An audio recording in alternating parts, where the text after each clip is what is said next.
tackle that first and say, obviously, you need to contact me. Uh, Absolutely. That's so what I was going to say. it is kind of, it is like all I do.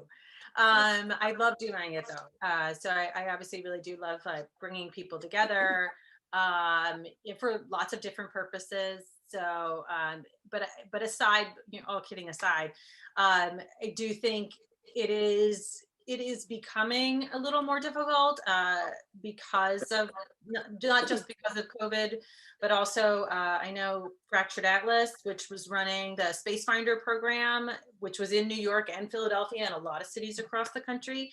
They recently stopped. So that whole database of spaces that folks used to be able to go online for free, post their space, and space users used to be able to search through is now gone. So I'm hoping that we can at least with the first 20 from our phase one, the first 20 sacred places, and then as we get into phase two, we're hoping to add 30 more sacred places that we can kind of help to build up that database a little bit more. So and certainly we've been in contact with dance makers and other folks as partners start to expand our work in New York City specifically. But I know that a lot of it is very grassroots in terms of connecting with folks. I do think looking at your immediate community, particularly like right now, I would not be anti-flyering post-election when you can kind of get everybody's attention. I know everybody's attention is a little divided right now. But I think definitely flyering, and definitely, if you have a church and you have a front, putting up a sign, and kind of advertising. No one's going to know you have space to share unless you tell them you have space to share.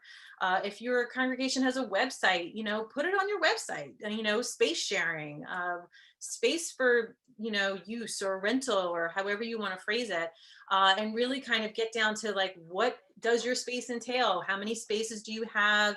Get some pictures up, do some measurements, talk about maybe some past events, but really kind of build that up on your website, which is your face to the outside world. So Ingrid, Shelley, Dania, do you have any other things to add to that list?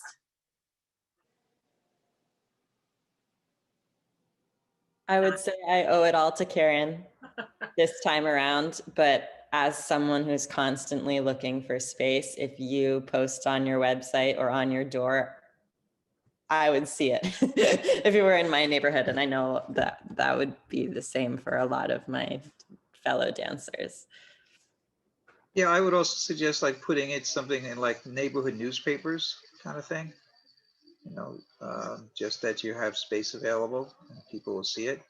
And I know in Manhattan we have listservs, which are usually directed towards parents, but they could be open to other people as well. And you can put it on the listserv, and even if it's just a parent listserv, the parents will see it and spread the word. And sometimes the parents are the people who are looking for the space. The Anthropologists theater group is run by a woman who has 2 kids in our Hebrew school. So she and I communicated directly, but that would be another way.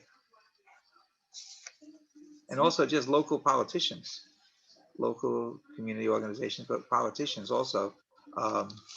If you let your local your city council people or your assembly people, whatever the lower level, local politician people are, that you have space and you're looking for people or looking for organizations to use it, and you're willing to open up your doors, then they can maybe connect you that way because they have contacts at both ends too.